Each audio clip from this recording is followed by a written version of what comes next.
The movie begins in London in 1953, where a play is being performed in a theatre based on Agatha Christie's The Mousetrap, featuring a prominent actor Richard Attenborough, and his wife Sheila Sim in significant roles. The theatre owner, Petula Spencer, watches the show from backstage and gets a letter from Agatha telling her that she will not come to the party, and Petula gets disappointed. Later we see the crew celebrating The Mousetrap's historic run and its 100th performance. Then we see the show's producer John Wolfe, dancing with his wife, Adana Romney. John hired a Hollywood director, Leo Kopernik, to turn the play into a major motion picture. Leo claims himself to be a big-shot Hollywood director and wants to make the movie less boring than the play, but the play's writer, Mervyn Cocker Norris, is giving him a hard time, and they are no longer on speaking terms. Leo gets too drunk and misbehaves with Sheila, causing him to fight with her husband Richard, and they crash into a cake. Leo goes backstage to wash his coat, and finds a suspicious figure watching him. He slowly approaches it and discovers it's just a dummy. Leo then hears some strange sound, before he gets attacked by a mysterious masked man. The attacker tries to strangle him, but Leo manages to free himself, and tries to escape from the room and open the door, only to find a brick wall behind it, and the attacker hits him with a sewing machine, killing him. Detective Stoppard arrives at the theater to investigate the murder, and Stalker, a rookie constable, briefs him that the victim is Leo Kopernik, the film director, who was a suspected communist and blacklisted in Hollywood. The police gather everyone in the theater. Stoppard investigates the crime scene, and learns about the scuffle between Leo and Richard. Then they inspect Leo's body, which the killer left on the couch on stage, and Stoppard looks for clues before he gets interrupted by Petula, who wants to finish his investigation soon, so there will be no problem for the next show on the following night. But John suggests closing the theater out of respect for Leo. Petula warns Stoppard not to overreact, as she can make things difficult for him through his superiors.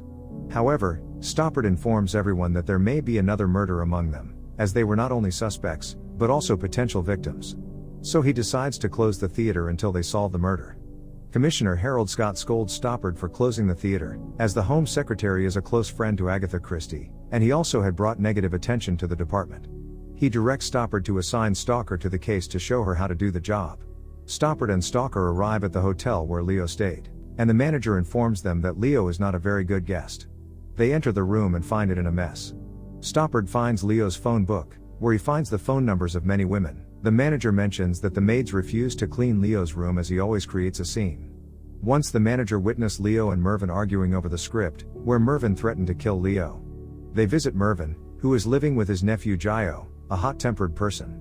When they question Mervyn about his issues with Leo, he claims they had creative differences, and he had no intention to kill Leo, as his words came out of anger. Mervyn tells them when Leo disagrees with Mervyn's vision for the play and pitches his action-packed ending for the film adaptation of The Mousetrap, which involves the detective's partner getting killed by the murderer after taking a bullet for him, and Mervyn disagrees with his version as there were many flaws. Mervyn mentions seeing a plain girl arriving at the hotel with her son. He thinks that boy is Leo's illegitimate son.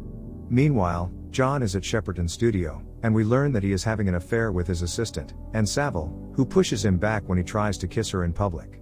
The duo arrives at John's office and waits for him to show up. Stoppard excuses himself by saying he has to visit the dentist. After a while, John arrives at his office, and Stalker leaves to fetch Stoppard from the dentist and finds him walking out of a pub. They visit John, who reveals that Leo is aware of his affair with Anne. Since then, Leo has been taking advantage of him, and John had to bear all of Leo's expenses as he was worried that he might expose him. Stalker thinks John killed Leo to hush up the affair, but Stoppard thinks he wouldn't have given that information if he had killed Leo. Later, Stoppard admits to walking into the pub. Stalker is aware of that and tells him that even though she hasn't achieved anything, he can trust her. The two return to their homes, where Stalker lives with her mother and her kids while Stoppard lives alone and drinks all night. The following day, Commissioner Scott encounters them and says he is desperate for good news, and Stalker says they have a witness. They interview a theater usher named Dennis, who claims to have seen a man acting suspiciously, but it gives them little information. Later they visit Richard and Sheila, who tells them that Leo offered her the lead role but wants to have a fling with her, causing Richard to get into a fight with him. The duo then visits Petula, who is watching her mother perform on stage at a theater. Petula tells the two that she sold the film rights of Mousetrap to John, who is unhappy over the terms that no motion picture should be made out until 6 months after its end of theatrical run. Petula forces him to sign it, and John assures Anne that his next signature will be his divorce, and then it will be their marriage certificate. Suddenly Adana enters the room and they almost get caught. Stoppard and Stalker go to a pub and discuss their personal lives. Stoppard mentions being injured in the war and having an unfaithful wife who got pregnant with another man, while Stalker mentions her children and losing her husband in the war. Stoppard gets too drunk, so she drives him home. Stalker notices the picture of his wife, who fits into Mervin's description of a plain lady with glasses. Stalker gets suspicious and tries to get information about Stoppard's ex-wife. She calls every woman in Leo's phone book, which they found in his hotel room. They went to the theater to see the play that evening because Richard offered them free tickets, but they weren't together. During the play, Mervin and John leave, and noticing that Stoppard goes after them, he is unaware that Stalker is following him. Suddenly the light goes off, and Mervin comes across a mysterious man whom he is familiar with, but that man attacks Mervin and strangles him to death. Soon the light comes back on, and Stalker finds Stoppard near Mervin's body and realizes he is the culprit. She goes after him and strikes over his head, knocking him out. Stoppard wakes up in a dream state and finds Leo behind a bar.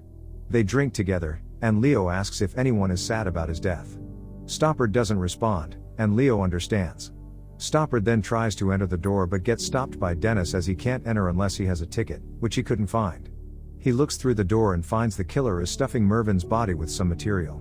Stoppard wakes in a cell next to Stalker and Scott. They accuse him of murder as they find his ex-wife Joyce in Leo's phone book, and they believe Stoppard killed Leo because he had an affair with his wife. They bring in Joyce, but Stoppard says she is not his ex-wife and he has never seen that woman in his life. Stalker and Scott apologize to Stoppard for their mistake and for jumping into conclusions too early.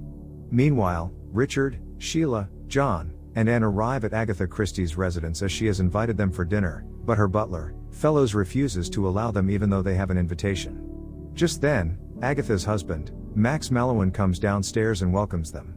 Soon they were joined by Petula and her mother. Stalker drives Joyce home and learns that Leo got into a fight with a man when they went to a movie together, and Joyce describes him as a tall man with a village accent, which rings a bell for Stalker. Meanwhile, Stoppard arrives at Mervin's place, as he suspects Gio and tries to find something against him. He goes through Mervin's research on the mousetrap and finds some news articles on the tragic death of a foster kid, realizing the killer's identity. He calls the station for the suspect's address and learns Stalker called him before for the same address. Stalker raids the place to find fake invitation cards from Agatha Christie. After a while, Stoppard arrives, and they conclude that Dennis is the culprit. Stalker then hands him that invitation, and he says he will take it from there. At Agatha's house, everyone hears a strange sound, and as they leave to check what's wrong, Dennis shows up and holds everyone at gunpoint. He then drags Agatha, who is tied up in a rug. Petula's mother recognizes him as Dennis Corrigan, whose younger brother died as a child due to negligence. Since the play was adapted from his brother's case, he wanted to stop the play from continuing because he saw it as an exploitation of his tragedy, so he killed Leo and Mervin to prevent the film from being made, but they kept continuing as if nothing had happened. When he is about to kill Agatha, they promise to stop the film and the play. So he kicks the rug where Agatha is tied up, but it turns out that Adana, who followed John to make a scene of his affair, but Dennis assaulted her. It turns out he hasn't seen Agatha before. Meanwhile, Stoppard is rushing towards Agatha's house, unaware that Stalker is following him. As they get closer to the house, Agatha appears with cups of tea, one of which is intended to drug Dennis. She is unaware that the cup got changed until Fellows faints from the drugged tea, and Dennis points his gun at everyone. Stoppard shows up, and Dennis points his rifle at him holding Agatha. Seeing this, Sheila throws a Molotov cocktail to distract Dennis. Stoppard shoots him after Agatha escapes, and Dennis aims at Stoppard as he runs out of bullets, but Stalker runs in and pushes him away. While Dennis still tries to shoot them before Agatha hits him with a shovel, killing him. Stalker finds blood on her and thinks she got hit, but it takes her a moment to realize that Stoppard is the one who actually got shot. In the mid-credit scene, we see Stalker sitting for her sergeant's exam, and she aced them. Stoppard got a medal from the department for his bravery. The play Mousetrap is still going strong in London, and over 10 million people have watched it. Stoppard and Stalker watch the Mousetrap again. As Stoppard addresses the audience, Stalker tells him to be quiet as she missed the ending once and doesn't want to miss it again. Thank you for watching. Make sure to subscribe and turn on the notifications to watch more videos like this.